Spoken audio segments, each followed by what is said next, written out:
तुषार, देखिए उत्तराखंड में बारिश को लेकर अलर्ट जारी किया गया है। किन किन जिलों में यह अलर्ट जारी किया गया है और ऐसे में अगर बात देहरादून की कर ली जाए, राजधानी की अगर हम बात करें, तो यहां पर किस प्रकार का मौसम बना हुआ है?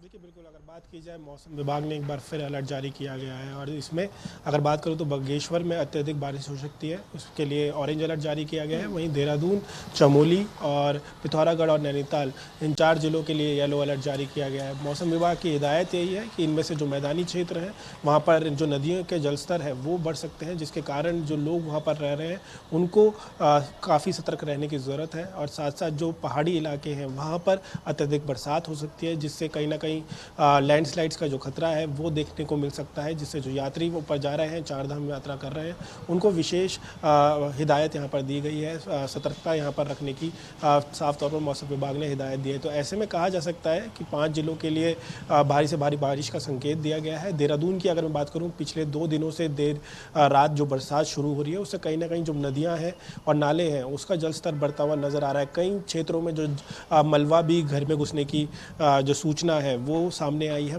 देहरादून के जो माल देवता क्षेत्र है वहाँ पर बीते साल जो बादल फटने से काफ़ी नुकसान हुआ था, लेकिन उस तरह की परिस्थितियाँ देर रात इतनी बरसात हो रही है, वहाँ पर भी कई ऐसे घर हैं जहाँ पर मलबा घुसने की जो खबरें हैं वो 2 दिन से आ रही है। आज देर रात भी इस तरह की खबरें सामने आई थी। वहीं अगर मैं बात करूँ टपकेश्वर महादेव की जो नदी है, सौंग नदी बोला जाता है, वहाँ पर भी जो जलस्तर है वो नॉर्मल से अत्यधिक देखने को मिला। मंदाकिनी नदी का भी देर रात जलस्तर बढ़ने की जो खबरें हैं वो सामने आई है। और जिस तरह का मौसम पूरे प्रदेश भर में हो रहा है, सुबह से लेकर शाम तक कई जिलों में बरसात देखने को मिल रही है, उससे कहीं ना कहीं जो लैंडस्लाइड्स के खतरे हैं वो काफ़ी बढ़ गए हैं। जो केदारनाथ घाटी में जो फाटा पड़ता है, यानी रुद्रप्रयाग में जो फाटा पड़ता है उसके पास मलबा आने से 4 मूल निवासी नेपालियों की मौत की खबर सामने आई है। तो ऐसे में कहा जा सकता है 4 लोगों की मौत हो गई है। इसके साथ साथ कई लोगों के हिदायत होने माफ़ कीजिएगा, कई लोगों के को नुकसान पहुंचने की यहाँ पर खबरें सामने आ रही है। लेकिन जिस तरह की बरसात देखने को मिल रही है, क्योंकि ये जाता हुआ मानसून है, ऐसे में माना जा रहा है कि कुछ दिनों तक अत्यधिक बरसात यहाँ पर देखने को मिल सकती है। और इसी के तहत मौसम विभाग ने विशेष सतर्कता रहने के लिए लोगों को हिदायत दी है साफ तौर पर। ठीक है तुषार, वही बात कर ली जाए, जो नौकरी पेशा लोग हैं और जो स्कूल जाते बच्चे हैं, किन किन समस्याओं का सामना करना पड़ रहा है इस वक्त?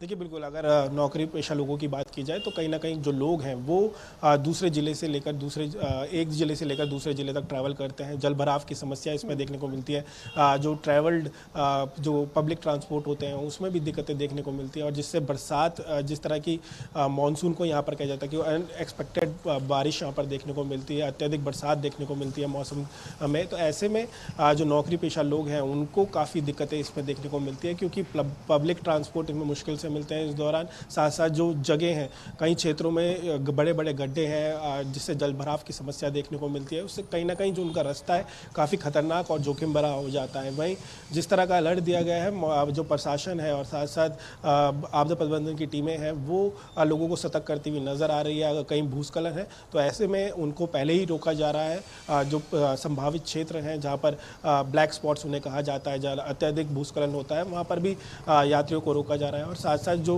देहरादून और साथ जो नैनीताल के एरियाज़ हैं वहाँ पर जो जलस्तर बढ़ा है नदियों का और नालों का, वहाँ पर भी लोग जो पुलिस विभाग है और जिला प्रशासन है वहाँ पर अलर्ट करता हुआ नजर आ रहा है। तो कहा जा सकता है आज का येलो अलर्ट दिया गया है 4 जिलों के लिए, जिसमें देहरादून, पिथौरागढ़, नैनीताल और चमोली है। तो साफ तौर पर कहा जा सकता है कि जो वो 4 धाम वाले यात्री हैं उनके लिए भी विशेष हिदायत रखने की ज़रूरत है। और साथ साथ जो पर्यटन दृष्टि से ऊपर जाने की कोशिश कर रहे हैं, जो पहाड़ों में जाने की कोशिश कर रहे हैं, उनके लिए एक विशेष तौर पर यहाँ पर हिदायत दी गई है कि भूस्खलन इस दौरान हो सकता है। अगर मौसम खराब हुआ तो आप मौसम के अनुकूल ही ट्रैवल करें। और ऐसे में जो निचले इलाके, चाहे वो देहरादून हो,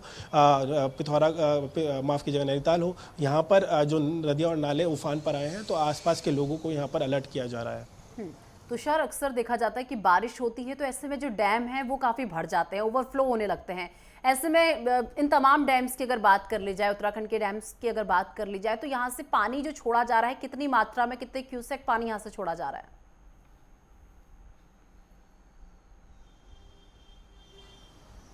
देखिए बिल्कुल, अगर यहाँ की बात की जाए तो अलकनंदा समेत तमाम भागीरथी है और तमाम जो नदियाँ हैं, गढ़वाल की बात की जाए तो ये सहायक नदियाँ अब गंगा बनकर नीचे उतरती है। तो ऐसे में कोशिश जो हरिद्वार वाले क्षेत्र हैं, जो तेराई के क्षेत्र हैं, उनमें मुसीबत देखने को मिलती है। मंदाकिनी का जो लेवल बताया जा रहा था वो खतरे के निशान के आसपास बह रहा था, जिसके कारण जो निचले लोग हैं जो आसपास नदियों के किनारे रह रहे हैं उनको यहाँ पर अलर्ट किया गया। हरिद्वार में भी अभी फिलहाल खतरे के निशान से अभी फिलहाल जो गंगा है वो बहती हुई नजर आ रही है, चेतावनी रेखा के आसपास बह रही है। तो ऐसे में लोगों को लगातार प्रशासन द्वारा अलर्ट किया जा रहा है। कोशिश ये रह रही है कि जो लोग वहाँ पर रह रहे हैं उनको वहाँ से मूव किया जाए, सेफली जगह लिया जाए। ये माना जा रहा है कि जिस तरह का मौसम अभी देखने को मिल रहा है उससे ये अनुमान लगाया जा रहा है कि आने वाले 3-4 दिन ऐसे ही रहने वाले हैं और जो अत्यधिक बरसात है वो पहाड़ों में होने वाली है, जिसके कारण जो नदियों का जलस्तर है वो इसी तरह बढ़ेगा। तो ऐसे में चेतावनी यहाँ पर प्रशासन द्वारा दी जा रही है। मुख्यमंत्री पुष्कर सिंह धामी भी लगातार मॉनिटरिंग करते हुए नजर आ रहे हैं और जो आपदा प्रबंधन की टीमें हैं उनको भी अलर्ट मोड पे रखा गया है कि अगर इस तरह की परिस्थिति बनती है तो आप उससे पहले ही जो व्यवस्था है वो वहाँ पर कीजिए और इसी के तहत जो प्रशासन है वो व्यवस्था बनाने में यहाँ पर साफ तौर पर लगा हुआ है। चलिए, बहुत शुक्रिया तुषार आपका हमारे साथ जुड़ने के लिए और ये तमाम जानकारी हमारे दर्शकों तक पहुंचाने के लिए।